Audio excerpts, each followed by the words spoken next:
4th class Sriyuta గౌరవనీయులైన ప్రధానోపాధ్యాయుల గారికి, ఉపాధ్యాయులందరికీ, గ్రామ సర్పంచ్ గారికి, పూర్వజనులకు, పాఠశాల విద్యార్థులందరికీ నా యొక్క నమస్కారములు. ఈరోజు జనవరి 26 రిపబ్లిక్ డే జరుపుకుంటున్నాము. మన రాజ్యాంగ రూపకర్త డాక్టర్ అంబేద్కర్ గారు ఎన్నో దేశ విదేశాలు పర్యటించి పెద్ద గ్రంథాన్ని 395 ఆర్టికల్స్ 8 షెడ్యూల్స్ రూపొందించారు.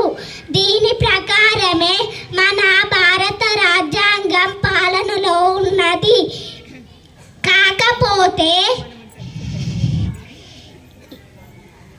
మన అవసరాలు నిమిత్తం కల మార్పులతో పాటు కొన్ని సవరణలు జరిగాయి.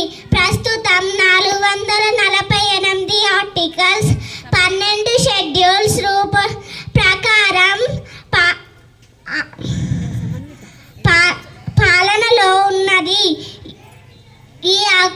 ఈ రాజ్యాంగం అమలు చేసిన రోజు నుండి మనం రిపబ్లిక్ డే జరుపుకుంటున్నాము. ఈ అవకాశం ఇచ్చిన పెద్దలకు ధన్యవాదాలు.